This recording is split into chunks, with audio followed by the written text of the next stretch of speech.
사람이 진정으로 행복하려면 하나님과 사람과의 관계가 원만해야 합니다.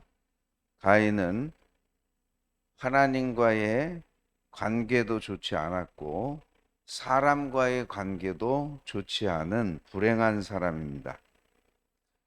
창세기 4장 오늘 본문 말씀 보시면 아벨은 양치는 자였고 가인은 농사하는 자였더라.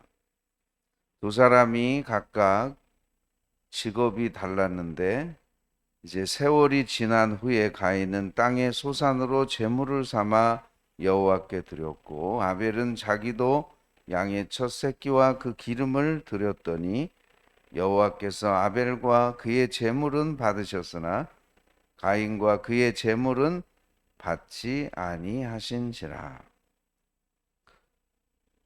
두 사람이 하나님 앞에 제물을 드렸는데 아벨의 제물과 아벨은 받으셨지만 가인의 제물과 가인은 받지 않으셨습니다. 왜 그랬을까요? 히브리서 11장 4절에 보니까 믿음으로 아벨은 가인보다 더 나은 제사를 하나님께 드림으로 의로운 자라 하시는 증거를 얻었다 그랬습니다. 믿음으로 아벨은 하나님께 제사를 드렸지만 가인은 믿음이 없는 그런 제사를 드려서 하나님이 기뻐 받으시지 않으셨다. 하나님께서 기뻐 받으시지 않으셨다라고 말씀하고 있어요. 근데 가인은 곡식을 드려서 하나님이 그 제물을 받지 않은 건 아닙니다. 왜냐하면 레위기에 보면 여러 가지 하나님께 드리는 제사 가운데 소제라고 하는 게 있어요. 소제는 곡식을 하나님께 드리는 거기 때문에 가인이 단순히 자기가 농사하는 사람으로 곡식을 하나님 앞에 드렸는데 그 곡식을 받지 않으셨다라고 말하기는 어렵습니다. 믿음으로 드리지 않는 그 예배에 하나님께서 받지 않으시고 또 한 가지 오늘 본문에 보시면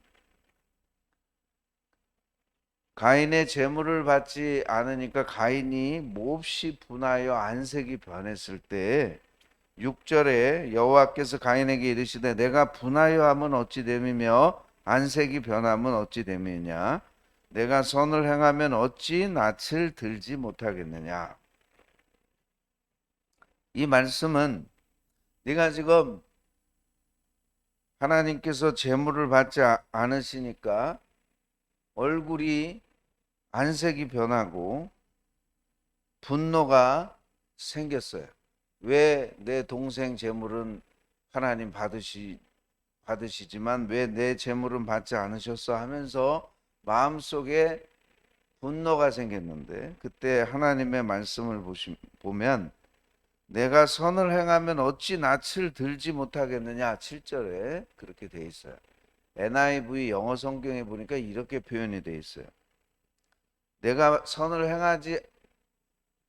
행하면 어찌 너를 받지 않겠느냐 그런 말씀이에요. 다시 말하면 당연한 결과죠. 동생이 드리는 제물은 하나님이 기뻐 받으시고 가인 본인의 제물은 하나님이 기뻐 받으시지 않는 게 너무나 지극히 당연한 거예요. 왜냐하면 가인은 선을 행하지 않았기 때문에 선을 행하지 않으면서 하나님 앞에 제물을 드릴 때 그 제물을 하나님께서 받으시겠느냐 그런 말씀으로 우리가 해석할 수 있습니다. 우리가 하나님 앞에 예배 드릴 때 생각해 보세요. 우리가 하나님 말씀대로 살지 않고 하나님께 합당하게 살지 않으면서 예배를 드릴 때 과연 하나님께서 그 예배를 받으실 것인가? 우리가 범죄하고 하나님 말씀대로 살지 않고 내 뜻대로 살면서 예배당에 와서 예배를 드릴 때 과연 그 예배를 기뻐 받으실까? 내가 선을 행하면 어찌 하나님께서 너를 받지 않으시겠느냐? 선의 결핍은 죄악입니다.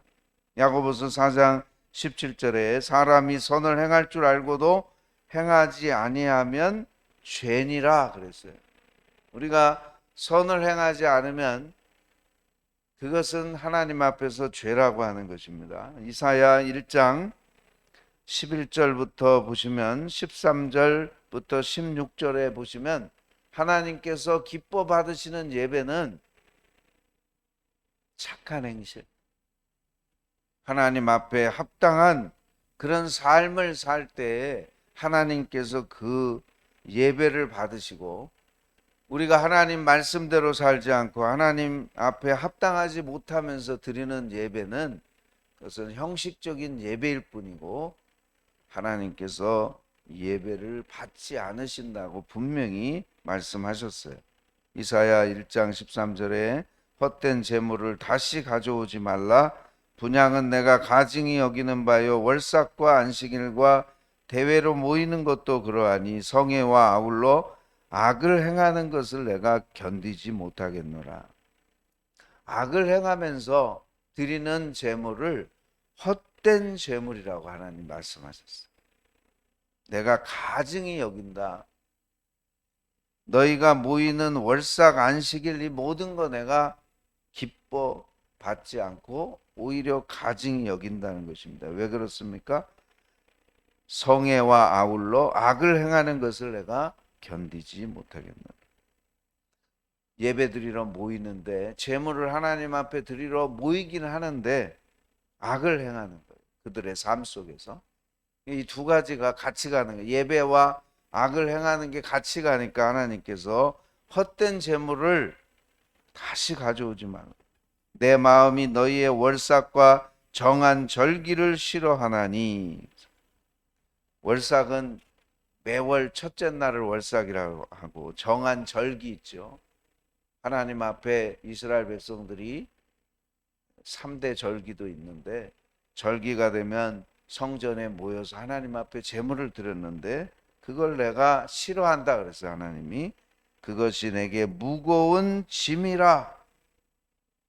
그러면서 15절에 너희가 손을 펼 때에 내가 내 눈을 너희에게서 가리고 너희가 많이 기도할지라도 내가 듣지 아니하리니 이는 너희의 손에 피가 가득함이라. 하나님 앞에 많이 기도한다고 해도 내가 너희 기도는 듣지 않는다. 왜요? 너희 손에 피가 가득함이라. 무슨 말입니까? 죄 짓는 삶을 살면서 하나님 앞에 많이 기도해봐야 그건 다 소용없다는 얘기입니다. 16절에 너희는 스스로 씻으며 스스로 깨끗하게 하여 내 목전에서 너의 악한 행실을 버리며 행악을 그치라 그랬어요. 자, 그래서 여러분 가인이 지금 단순히 곡식을 하나님 앞에 드려서 안 받으시는 것이 아니라 선을 행하지 않음으로 인해서 하나님께서 그 제물을 받지 않으셨다라고 하는 것을 우리가 성경 전체의 관점에서 바라볼 수 있습니다. 오늘 우리의 예배가 하나님 앞에 온전한 예배가 되려면 우리의 삶이 죄악된 삶이 아니라 하나님 말씀대로 사는 삶을 살 때에 그 예배가 하나님께서 가증히 여기지 아니하시고 기뻐 받으시는 그런 예배가 된다라고 하는 것을 우리는 이 말씀을 통해서 알게 됩니다. 하나님께서 가인에게 또 이렇게 경고하셨어요. 죄가 문에 엎드려 있느니라. 죄가 너를 원하나 너는 죄를 다스릴지니라. 자, 여러분 동생이 드린 재물을 하나님 받으시고 자기의 재물은 받지 않으니까 어떻게 했습니까? 분하여서 안색이 변했다 그랬죠. 그러니까 이 가인의 마음속에 시기 질투가 생겼어요. 시기 질투가 생겼고 분노가 생겼습니다. 그때 하나님께서 가인에게 그걸 보시고 네가 죄를 다스려야 된다. 죄가 너를 원하지만 너는 죄를 다스려라. 지금 유혹을 받은 거죠. 자기 예배를 안 받으니까 시기 질투가 생겼고 분노가 생긴 거예요. 그러면 빨리 회개하고 죄를 다스렸어야 돼, 가인이. 근데 죄를 다스리지 못했습니다. 그래서 어떻게 됩니까? 죄를 못 다스리니까 8절에 가인이 그의 아우 아벨에게 말하고 그들이 들에 있을 때 가인이 그의 아우 아벨을 쳐 죽이니라. 자기 마음에 시기 질투가 생기고 분노가 생겼을 때, 아, 내가 이래서는 안 되지. 하나님께서 죄를 다스리라고 말씀하셨지. 그러면서 동생을 미워하는 그 마음의 유혹을 뿌리치고 죄를 짓지 말았어야 되는데, 가인은 안타깝게도 그 하나님의 말씀을 실행하지 못했어요. 죄를 다스리지 못했어요.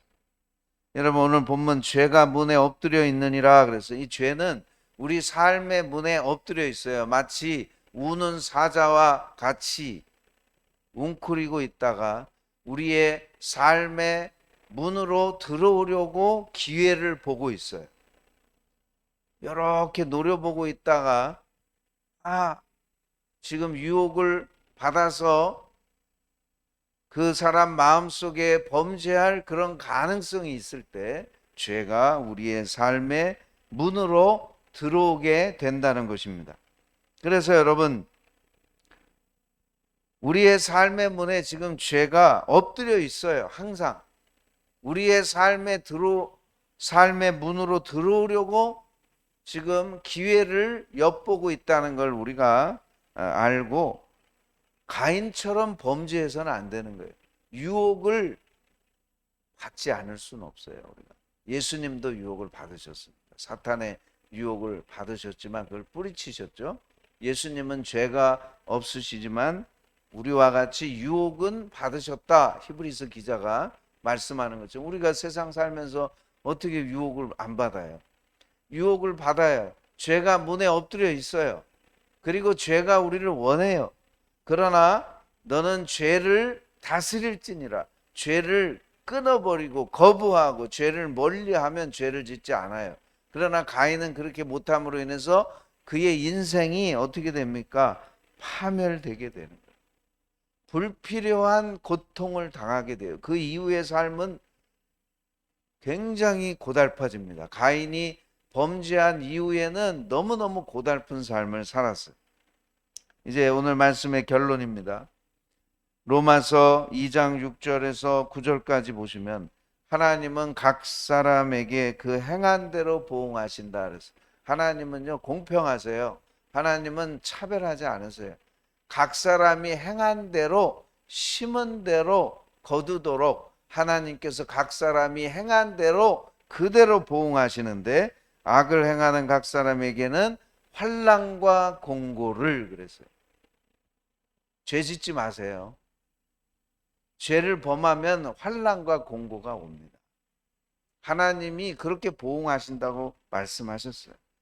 각 사람에게. 선을 행하는 각 사람에게 영광과 존귀와 평강이 있느니라 그랬어요. 우리가 왜 선을 행해야 됩니까? 선을 행해야 하나님께서 우리에게 영광과 존귀와 평강을 주시기 때문에요. 그러나 우리가 범죄하면은 환난과 공고가 따르는 것입니다. 가인이 그렇게 했어요. 오늘 우리가 이 말씀을 통해서 하나님의 지혜를 깨닫고 죄를 짓지 말아야 되겠구나. 죄가 이렇게 무서운 거구나 하는 것을 다시 한번 여러분 마음속에 다짐하시고 오늘 하루의 삶 속에 하나님과의 좋은 관계 속에서 사람과의 좋은 관계 속에서 행복한 삶을 누리시는 저와 여러분이 되시기를 주님의 이름으로 축복합니다. 기도드리겠습니다. 사랑의 아버지 하나님, 가인의 삶은 죄의 유혹을 이기지 못하고 범죄함으로 그의 삶이 파멸로 치달았습니다. 불필요한 고통을 당했습니다. 오늘 이 말씀의 교훈을 우리의 삶의 지혜로 삼게 하여 주셔서 유혹을 받지 않을 수는 없지만 유혹을 받을 때 하나님 말씀처럼 죄를 다스리는 삶을 살게 해주셔서 범죄함으로 환난과 공고를 당하는 삶이 아니라 선을 행함으로 영광과 존귀와 평강을 누리는 아름답고 복된 인생이 되도록 하나님 우리 모두에게 은혜를 베풀어 주시옵소서. 예수님의 이름으로 기도하옵나이다. 아멘.